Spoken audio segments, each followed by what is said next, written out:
so thank you, Paul. Just before I begin, I'd like to thank everyone that's here today.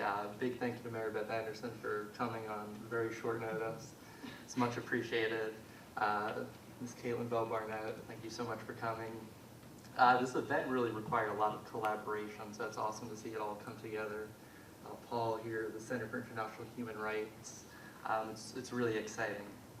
So just before I begin to introduce myself, my name is Joseph DeLuca. I'm the president right now of NAMI on campus here at John Jay.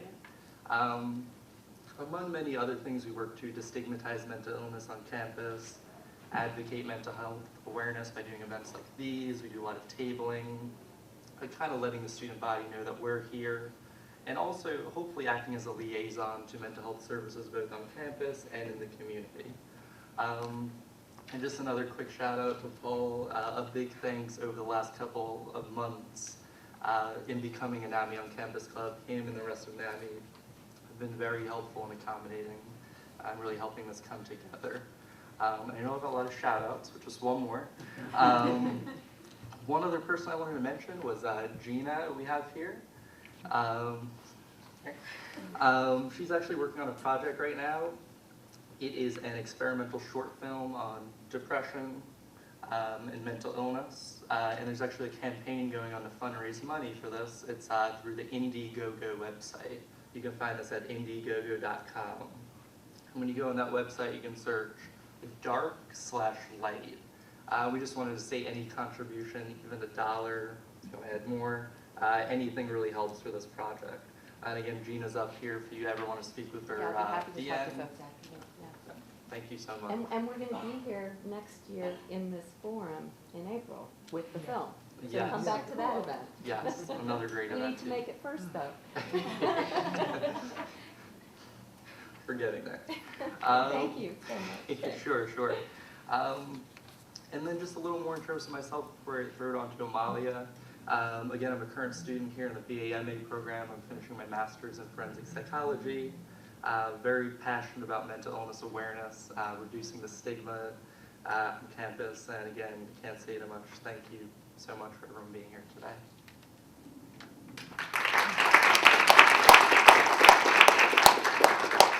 So hi everyone, I'm Amalia, for those of you that don't know. I'm a senior here at John Jay and the vice president of NAMI on campus. I'm so glad that so many people came out tonight because I think a big part of combating stigma is being open and talking about it. So I'm so glad everyone's here to just hear all our experiences, and it's really great. So as Paul had told you guys before, Joe and I are going to share our stories tonight in 5 parts. So there's dark days, acceptance, treatment, coping skills, and then successes, hopes, and dreams. And after each of these sections, we're going to ask a question to the audience, and we'll have time for each of these sections to take about 1 or 2 answers from the audience. And now that you guys have heard a little bit about NAMI and how our presentation is going to go tonight, I'm going to give the floor to Joe so he can start us off. Thank you. Okay, so like Amalia said, the first part of this inner voice is talking about our dark days, so that's where I'll begin. So my dark days, if we could call them that, is predominantly during high school, about the ages of 14 to 17. And this isn't to say I didn't have dark days before then, or I haven't had pretty crappy days after that, but this is when they were most prominent and really difficult to deal with. And it was during this time where I dealt with social anxiety disorder and clinical depression. And really during this time, just very unbearable day to day, dealing with the anxiety, dealing with the depression. And real quick, for those of you who don't know, social anxiety disorder, when people think about it, you might think of like, oh, extreme shyness. But it really is a lot more than that, or at least it was for me in my personal experiences. It was just a paralyzing condition, day to day, just normal social interaction with people, greeting people, walking into a classroom, walking down the street, just feeling embarrassed or thinking people were criticizing me, or all these other really irrational things. And even mundane tasks such as like making a phone call or answering the phone or like ordering food somewhere. It was just a very debilitating condition to deal with and to kind of live with at that time. It really was a struggle. And really this culminated into a lot of things in my life, which kind of led to a pretty intense depression during high school. I mean, I would ditch out on so many plans with my friends. I'd make up the lamest excuses why I couldn't go to a party, or I couldn't go out and see a movie with my friends. I didn't even go to my high school prom. I couldn't even bring myself to it. And really this isolation led to a lot of depression. I would stay home a lot. I'd miss a lot of school, so it really directly affected that. Directly affected my schoolwork. I would do my best, especially on days in school when there was a presentation, to stay home. It's kind of ironic that I'm here now. And really, if I could kind of sum these dark days into one moment, just to kind of localize it, I remember there was this one moment in 11th grade. I'm going to give this presentation in U.S. history on, I don't even remember what it was. But I know I was prepared for it. I was so prepared at all my notes, but then the morning of, I just like froze, and I couldn't even get out of bed. I didn't even go to school. And I remember really vividly that night, just like going into the bathroom that night when I was about to take a shower and just crying and just thinking about all these things that I was missing out on, and feeling really confused too. Like, why was this happening? I couldn't really link it to anything. I'm kind of a logical person. I mean, I think back to high school, I had a lot of friends. I wasn't bullied. There wasn't any trauma in my life. So it was very difficult on like a mental level too, like, why is this happening? And that kind of shifted to, well, maybe nothing's really wrong, and maybe some people feel like this.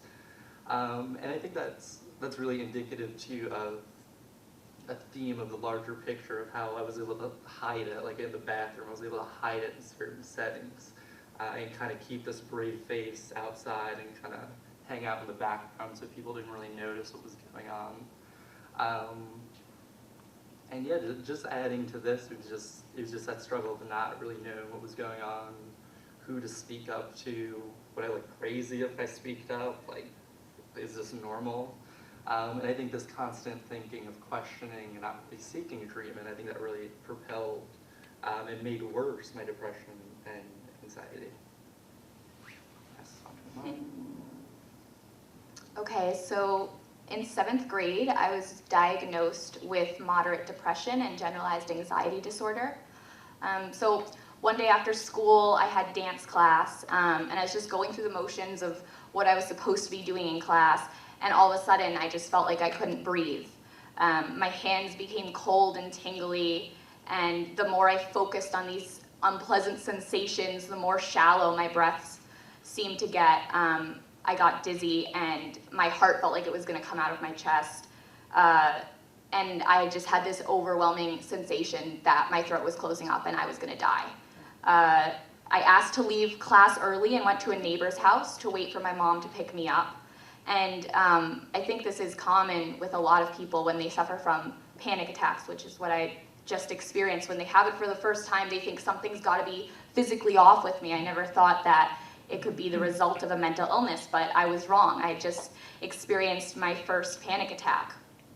And soon after this, my panic attacks became much more frequent, especially because during that time, I was having rough times in school with bullying and other things of that nature. And as I said before, I mean, anyone who's ever experienced a panic attack, it's probably one of the most terrifying feelings in the world. And every time I would have one, I just didn't think I was going to make it or survive and get through it. And the physical and emotional toll that these panic attacks and this anxiety that I had took on me started to manifest itself into me developing depression.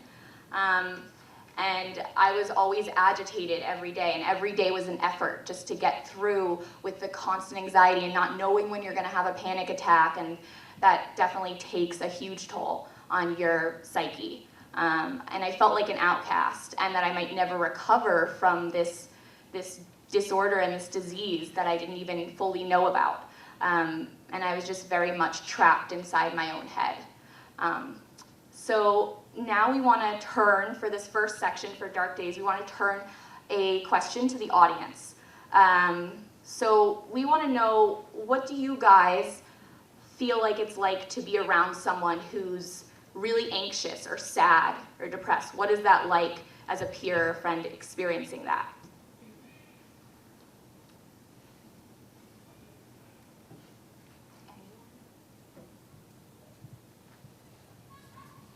I would say it's hard because you're trying to be there for someone that you care about, and then knowing that you, as much as you try, your efforts aren't really there because it's hard for them to change what you're trying to make them see.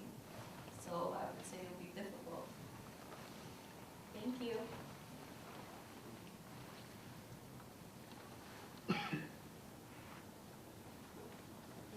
It's really sad, it's very sad to see a person who is stressed and depressed, but he's not ready to acknowledge or he's not ready to seek help. I just know, I just know a person, he's very depressed and he's very stressed out, but we don't know how to approach him. He's not ready to accept or acknowledge, and he's very close one, Yeah, so it's very sad to see, and we don't know how to approach him to accept, what he's going through. Yeah, I mean, and that's a very difficult thing to be there. And I would say, just from my personal experiences, just even if you can't do anything, obviously it's that person's choice. You can't force them into anything. I found that it's always really important that for the person with a mental illness or dealing with a mental health concern, that you're there, that they know you're there as some kind of support. Yeah, but is there any way we can make him agree to get some help, or because he's not ready to accept he's sick. So is there any way we can help him out or get him medical help? I would say that this problem that you're presenting is definitely a complicated one. And I think we'd both love to talk to you about it afterwards. But I just want to say right now, I guess just to kind of hold you over, just the fact that I see the concern in you, and I see how you're definitely interested in helping this person, and I think just that fact stands alone for your dedication, and I think that that's very admirable. So.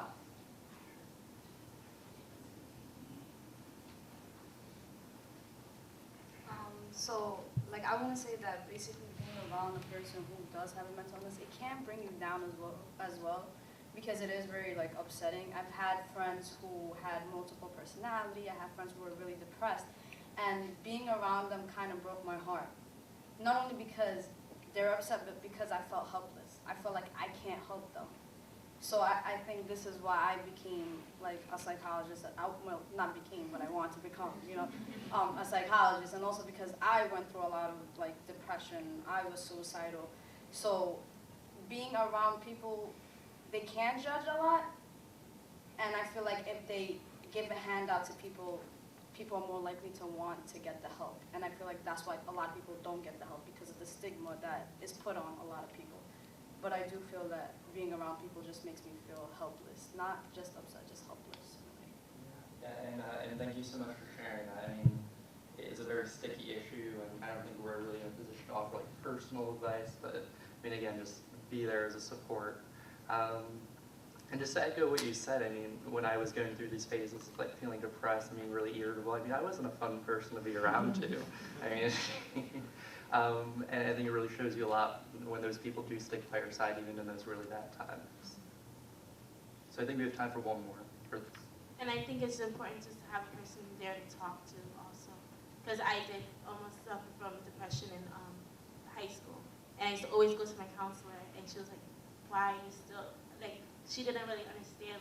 I did have a lot of friends, but I had anxiety attacks during school when taking tests and exams. So, well, just for her being there and listening to my stories was helpful to know that she was there. That support is better off than just maybe wanting the person to just look at a different perspective. I know that's hard for that person to do that.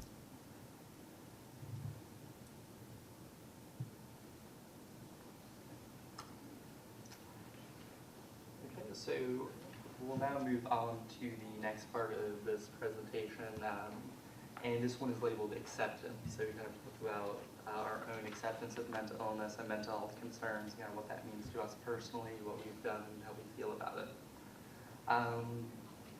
So I'd say right off the bat, just to start, acceptance was very hard for me, and I think this ties into a lot of what the other speakers were saying, because of stigma. I mean, like I said, of course, it took a long time to kind of convince myself that something was wrong and that this was really stopping me from doing a lot of things in my life, and it was causing me not to function as well as I wanted to. And this stigma really affected me because I didn't want to think, I didn't want to feel shameful about it. I didn't want to appear weak, and I think my conceptualization of what mental illness was at that time as like a 15, 16-year-old was that mental illness is crazy. And I was like, I don't want to be crazy. I mean, I'm not like this. It was a constant thought process of kind of to really figure out what was going on. And it was really, like I said, this why question. Like I said, I'm a pretty logical person, or at least I was. And I was like, well, nothing's really going on, so I can't link this to what's going on here. And I think part of this acceptance process was learning that mental illness is really, or can be the result of so many different factors. You can't really pinpoint it. It is very difficult. And I'd say overall, my acceptance really hinged on three things. And that's treatment, education, support. I'll get into treatment a little later in another section, but really quickly I think there's a big difference between knowing something's wrong with you or knowing something is going on that you can get assistance with and become like a better version of who you are, and actually doing something. And that bridge of actually doing something was a big part of acceptance for me. In terms of education and support, I think education really goes two ways. For me, it was both self-education and now being part of NAMI on campus and being around all these collaborations and being able to educate others. First, self-education really taught me a lot about different treatments that were available, different medications, and obviously this was helped by the mental health professionals that I worked with. And then in terms of support, support was a really interesting thing for me because a lot of what I learned about social anxiety disorder at the beginning was just Googling it. Googling like anxiety in social situations, and I finally came across it and I saw like the DSM and I was like, this is me. And then I finally found a forum for social anxiety, and this was really an interesting moment. I find this forum on Google and I'm looking around and I scroll to the bottom of the page and there are 100,000 members on this forum. And I think that was a really powerful moment for me, just knowing that like you're not alone, other people are going through this, or at least other people care about this, so this is a real thing. That was really huge for me. And again, support. Support isn't always easy. I think when you talk about mental illness with people that are close to you, there is an opportunity, there's a chance that there's going to be a mixed reaction. Luckily, I've had a lot of supportive people around me. There are still some people who kind of don't really understand, but I think part of acceptance is respecting that, or at least knowing how to deal with it when it comes up and people really are like, is that really true, or what's going on there? So acceptance, it's really a huge thing. And just to finish here, I think just the way I see myself, and again, this why question I kept asking myself, and I think through all three of these things, treatment, education, and support, have really helped to mitigate that why, or at least try to gain an understanding of what's happening, or just accept that this isn't my identity, this isn't all of who I am, this is a part of me, this is something that I can receive treatment for, this is something that I can better for myself. And yeah, that's what I would say in terms of acceptance. Okay, so Joe just kind of touched on this at the end of his acceptance.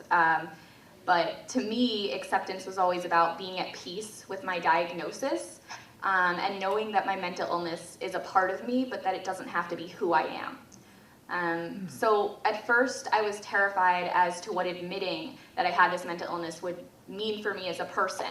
I was always worried that I would be known to myself and to others as the depression and anxiety girl. And grappling with this was really difficult for me. A part of me, even at this early point, knew on some level that I didn't have to be defined by this disorder, but at the same time, I was frustrated that this would be something that I would have to live with. And at that point, I was struggling with a strong desire of wanting to be normal again, or at least what I thought normal was. But at the same time, I knew that in order to break free from this shame surrounding my illness, I would have to embrace it in a sense. And I think the person that was probably the most instrumental in helping me do that was my mom. So we have a lot of mental illness in my family, and she had struggled with depression and anxiety herself. So she never looked at me as different or bad for having this disease. She always looked at it as just a problem to be solved and a problem that she would help me solve. And she never saw it as something that would drastically alter or ruin my life. And she helped me to be at peace with the fact that this was a part of me, but it was nothing more than that and nothing less than that. And she helped me to kind of make my own definition of normal. And at this point, I knew that if normal meant that I had a mental illness, then that was okay with me. And so with the help of my mom and the rest of my family and becoming educated about my own mental illness, I've come to accept it and finally be comfortable in my own skin and happy in my own skin. And now the question we have for you guys again for this section, how do you think you as a friend or peer could help a friend or peer who is struggling with acceptance of their own mental illness?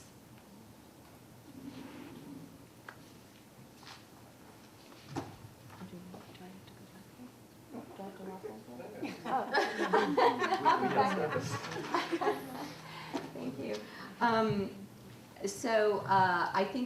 I think the best way is to come out myself. I've actually helped some. I'm a college professor, and I have depression, a major depressive disorder.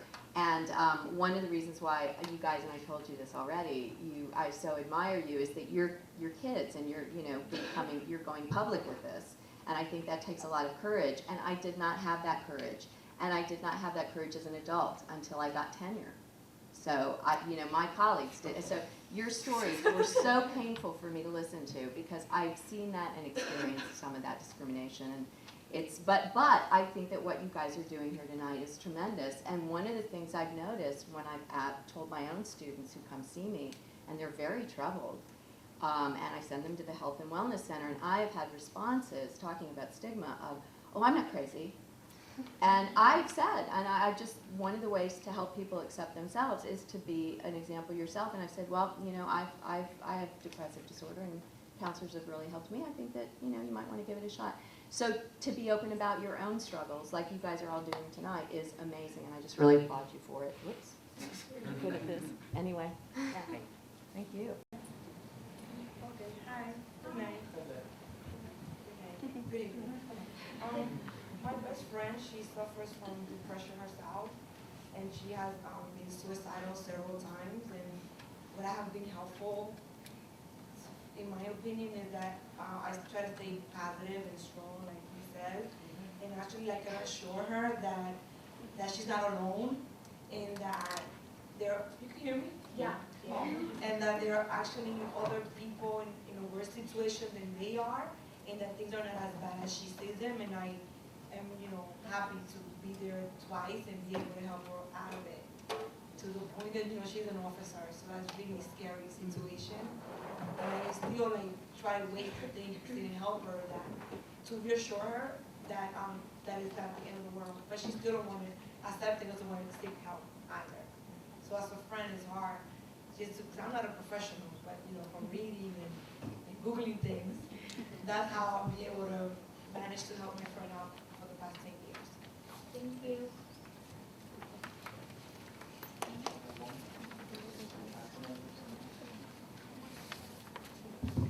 Hello. I think one of the things that I've just coming from high school 4 years ago now that I'm a junior here, one of the things is listening, right? I feel like when my friends or friends that I've had, they're struggling with acceptance, it's because nobody will listen to them, or as soon as they start talking, they get labeled, and right, and it's one of the things that they won't accept. They don't have the opportunity to accept their own what they're thinking or their own mental illness, because like we keep hearing, they think they're crazy, right? They think that there's something wrong with them, so they're not going to accept it because nobody will listen to them. So one of the things that I think personally, if you're trying how you're going to react when your friend is trying to accept or going through this time, is sometimes it's not your time to say something, just to listen to them so that they feel that they have that support, so that they can accept it. Not, you're not in their shoes to be doing that anyway. Just listen to them so that you can know how to handle the situation before you even take the step to even speak to them about it. So I think that's one of the important things. And thank you also much for sharing that. I think all your friends or all the people that you talk about are very lucky to have someone like that in their life. And I think that really ties into NAMI's campaign going on right now, which is I Will Listen. That 1 in 4 people may struggle with a mental illness, but like Paul says, 4 in 4 can listen. I think just being able to listen, just being able to be non-judgmental, and just being there, I think that's so powerful. So, thank you. We're going to treatment. Okay. So this next section, that's part of the segment, is treatment. And like I said, treatment for me really began after I graduated from high school. And this was due to a couple of things, me not really knowing what was going on, I guess other people in my life not really understanding or feeling comfortable suggesting it to me. So really at the end of high school, after I graduated, that was the first time I sought treatment. And a couple of interesting things were happening around the time that I was thinking about getting treatment. One thought process that was going on was, all right, maybe this was just a high school thing, college will be different. But that changed very quickly when I actually put money down to dorm at a private school. And I got my schedule and I saw I had a speech class. And I think that was just one thing. And I was like, I'm not ready for this. I don't know if I could do this. I think this really is a problem, and I don't want this to continue on into college, for all of this to continue happening. That was really one of the impetuses to finding treatment. And I remember how it happened. I kind of asked my mom in passing, like, when's the next time I have to get a checkup with the doctor? And she was like, oh, you just got one recently. I was like, well, I think I need to see him. And she's like, why? And then it was a really awkward conversation, so you can tell. And I mentioned that I think I'm going through this anxiety, feeling really down, having you notice this. And I do have to say that both my parents were very supportive of it. They set up an appointment with the doctor, general practitioner. Our family doctor recognized it right away, thankfully. I think my Googling helped, kind of told him anyway. He actually set me up with a social worker. We kind of went from there. I started on an antidepressant. And yeah, I really started at the end of high school that summer before I started college. I don't think I was in a place at that point to actually dorm. So I actually declined that private school, came to John Jay. So glad I did.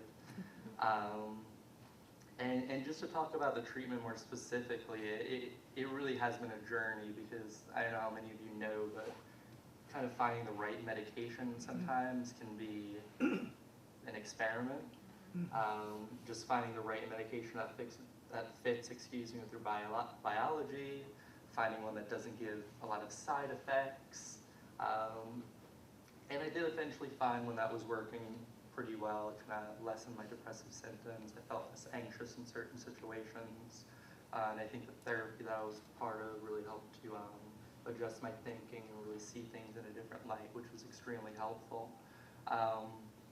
And just in terms of stigma on a larger level, I would also like to mention in terms of treatment, that actually not too long ago, it was actually a year ago to this date, I got a letter in the mail from my insurance company, and they let me know, as nicely as they could, that they would no longer be covering psychiatric services for me.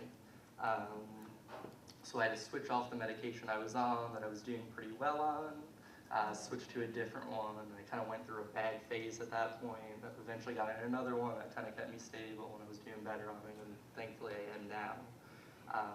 But just the whole thing, and I know we talked about it a little before in terms of mental health parity, and that's still something that we're really working on. There has been some exciting news lately, but still so much more that we can do to bring mental health on the same level as physical health.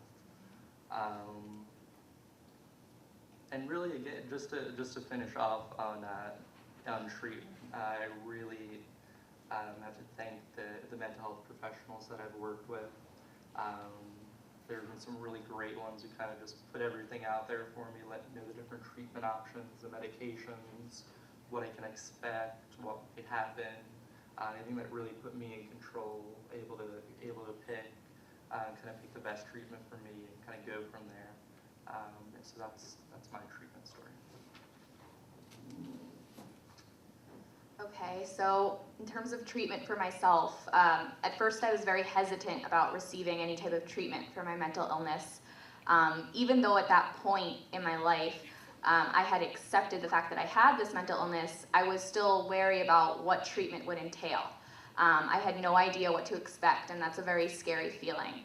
And at the time, I had already been seeing a therapist for a couple years, and she was really a critical part in having me look into seeing a psychiatrist and starting to go on an antidepressant.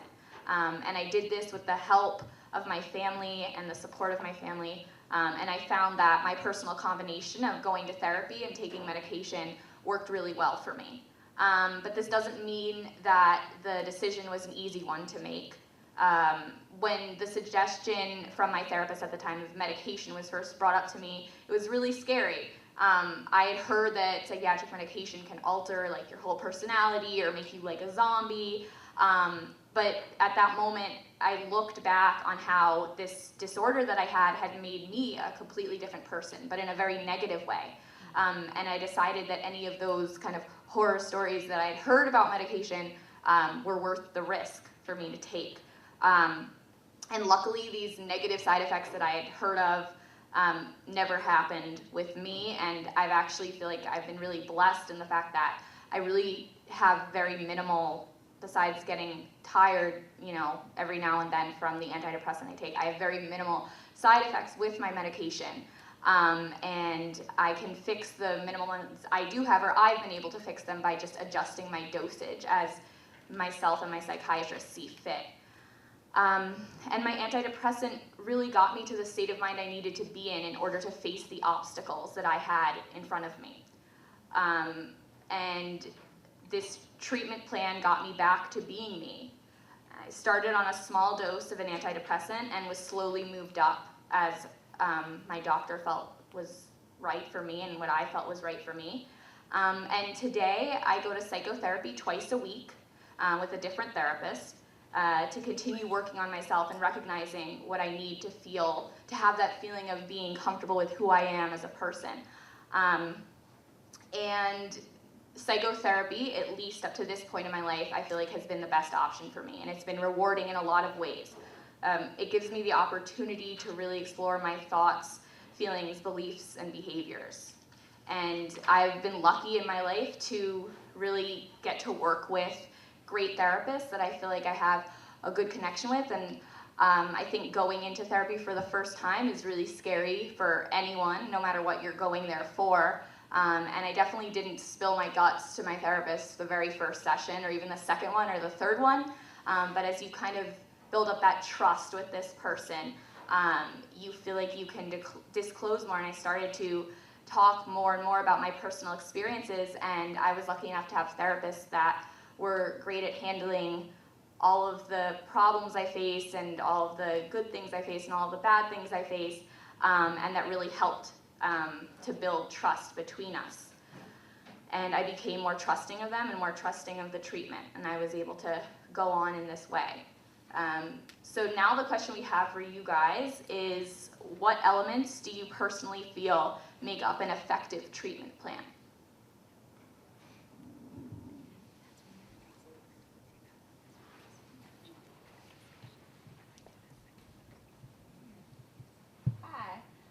feel like the most important element that makes up an effective treatment plan is the person being serviced, being involved. Because you guys have amazing stories about having great therapists and people working with you and people telling you your options, and a lot of people don't get that at all. Yeah. Like, so I think that it's like the word you use, like blessed, like very, because I'm the youth advocate that Paul was talking about, and I advocate for youth within the mental health system, or pretty much cross systems actually. And this is like a big thing that we advocate for, because like I have youth who feel like they're like rats in the lab instead of being given like alternatives and things of that nature. So I think the first thing is the youth or the person being serviced, being involved, being a part of an active part of their treatment plan.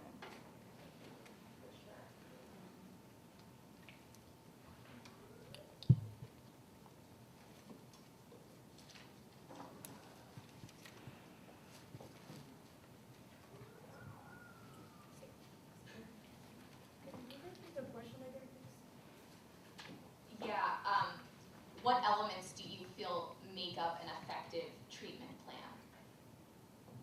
Okay. For my personal experience, it's a little bit difficult because I myself was involved in a car accident last June, and then a few months ago I was diagnosed with PTSD, and I'm trying to figure that same thing myself because I've seen several therapists, and it seems like you're saying it's very scary, and I don't feel like taking medications. I think like I could just try on my own.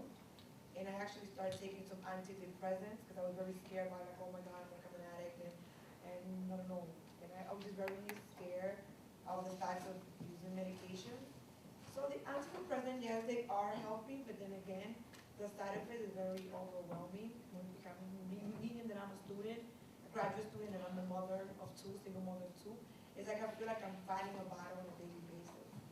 So I don't know if I should keep going forward with this, or there's any other thing that can help me. So like you say, maybe I haven't had someone that I feel comfortable enough to open up, and maybe they could help me in a better way by just, after a year, instead of taking medications, I'm supposed to find out what it's really that I need.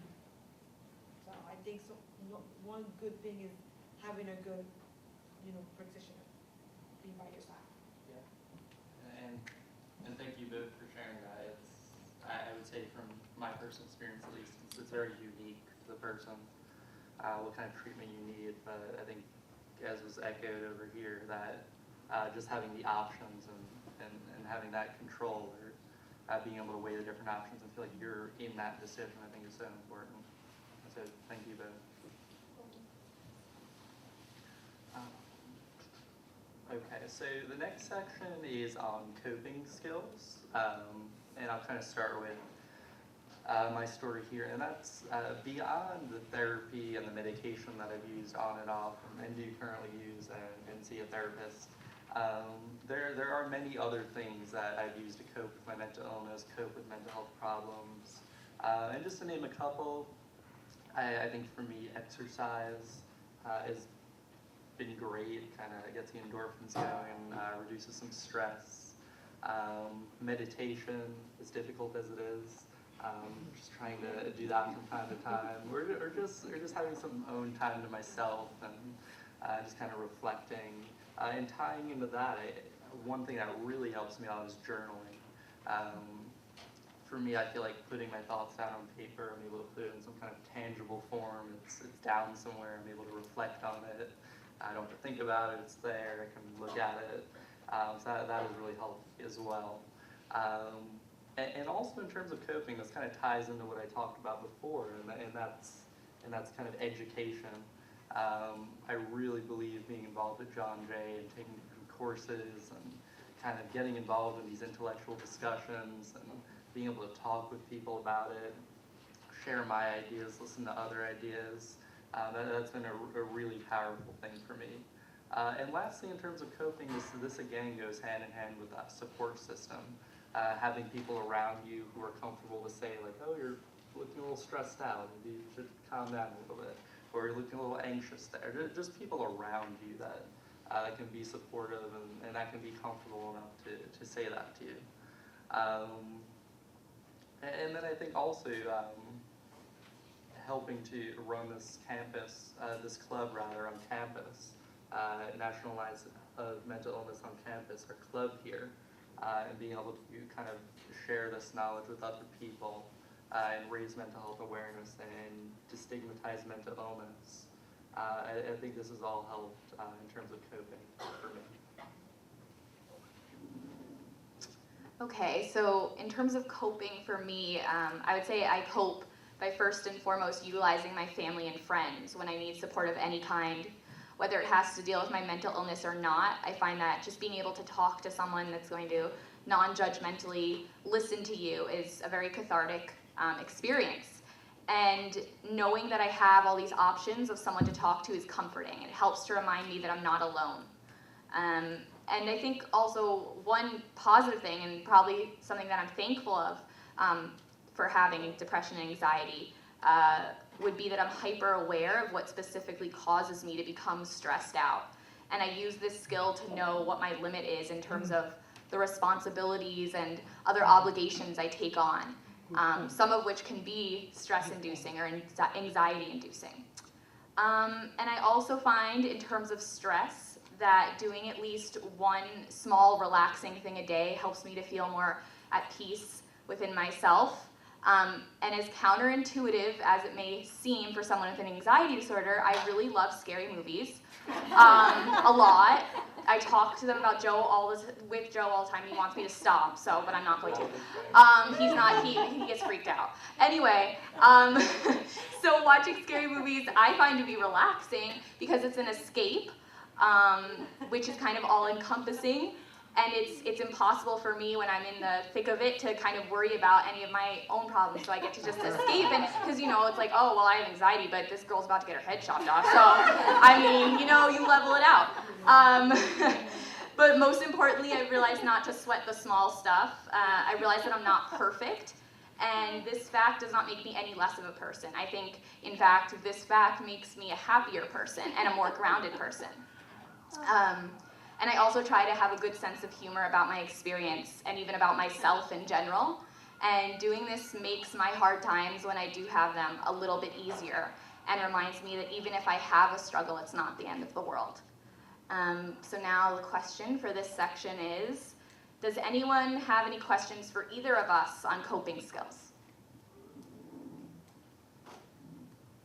I think we can only take one because we're running a little behind.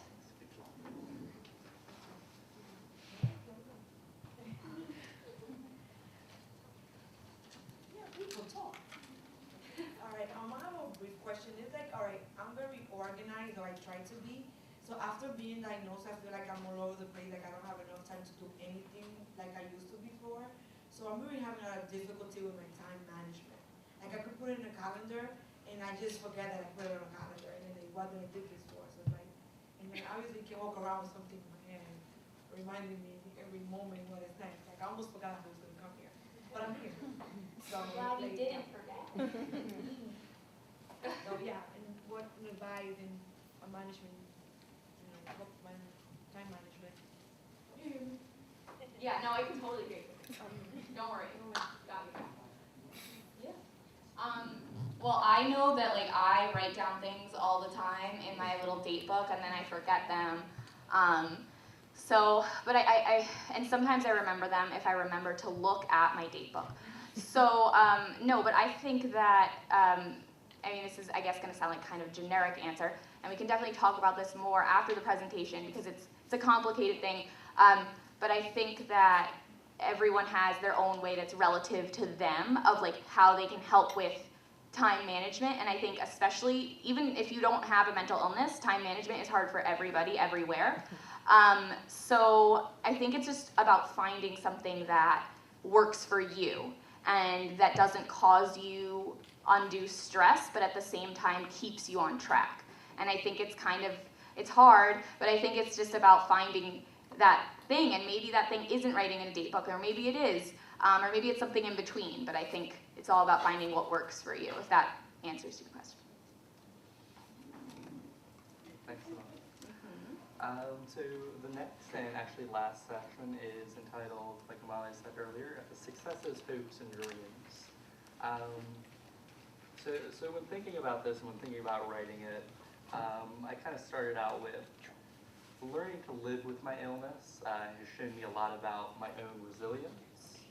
I stand here today, for example, sit here today, in front of a large group of people, and this is something that was unimaginable a couple of years ago. I mean, small talk was brutal.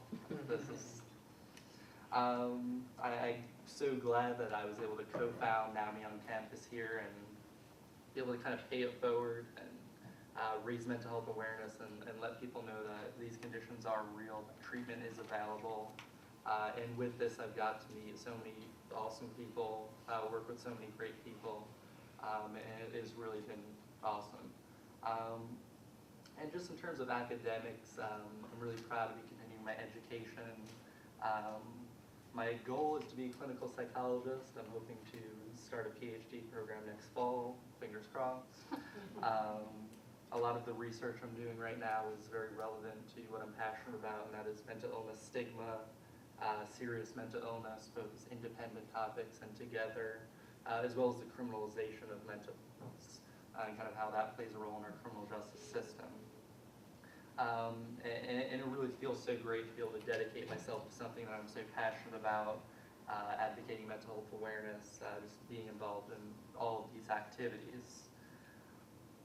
And I guess I say my overarching hope is that by doing these Inner Own Voice presentations, starting a discussion, kind of bringing mental illness to the forefront, being able to talk about it, that I can in some type of way break the barriers to self-help and effective treatment, educate those in mental health awareness. And this is guided by a real firm belief, and that belief is that no one should ever have to feel alone or afraid to speak up for help. And I would just say that it's okay. Okay, so for me, success is being able to live my days without the fear and stress that I used to, or that used to rule my life. At this point, I've gotten into like the top choice I had for the college I wanted to go to. I've found meaningful relationships, and I've excelled in my schoolwork. And I've accomplished more things in my life than I ever thought I would as a confused and scared 12-year-old. Today, I'm confident and know where I'm going. I go to school for psychology, and a big reason I've chosen to study this is because of my own problems that I've had to face with my mental illness. I'm able to do work with a great organization, NAMI, and lead a club at my school that bases its whole mission around fighting stigma and helping individuals who find themselves in situations similar to mine. And in the future, I see myself working with people that have mental illnesses and who have been involved in the criminal justice system. I know just from having my own mental illness how debilitating stigma, both internal and external, can be. And I want to work with those people who have not been able to break free of this stigma surrounding their illness. I want to be an advocate for people who may not have the strongest voice. I know how hard my mental illness has been, but I also know that recovery is possible. And it's a future goal of mine to pass this knowledge on in order to show others like myself that there is in fact hope. Before this part of the evening wraps up, I'd like to leave everyone with a quote that I came across the other day in reading an article I had to read for one of my other classes. And I really think it speaks to what Joe and I are doing here tonight and what everyone is doing here tonight, and what sharing these types of experiences is really about. So it's by a writer named Audre Lorde, and it goes, quote, "I have come to believe over and over again that what is most important to me must be spoken, made verbal, and shared, even at the risk of having it bruised or misunderstood. That the speaking profits me beyond any other effect. The fact that I am here and that I speak these words is an attempt to break that silence and bridge some of those differences between us. For it is not difference which immobilizes us, but silence." And I'd just like to thank everyone again for coming out and giving us your time tonight. You guys have been great sports. And it means a lot to both of us. And I guess, does anyone have any final questions before we can eat? Yay. Sorry, last note, as far as the whole stigma thing and everything you guys are talking about as far as coping, the best thing I found is education and also a rearrangement of perspective. As far as I'm concerned, anywhere there's a deficit, there's also a benefit. So for instance, someone who is born blind ends up having a very acute sense of hearing. On top of that, someone who loses their legs ends up having really, their arms are very versatile. In the same way, for instance, as far as bipolar disorder, yes, you have this deficit where you're constantly going through this depression, but they've also found links to that and creativity. And any suffering that you're going through, you're gaining resilience. You're also experiencing a heightened awareness that people who are not experiencing this are not experiencing.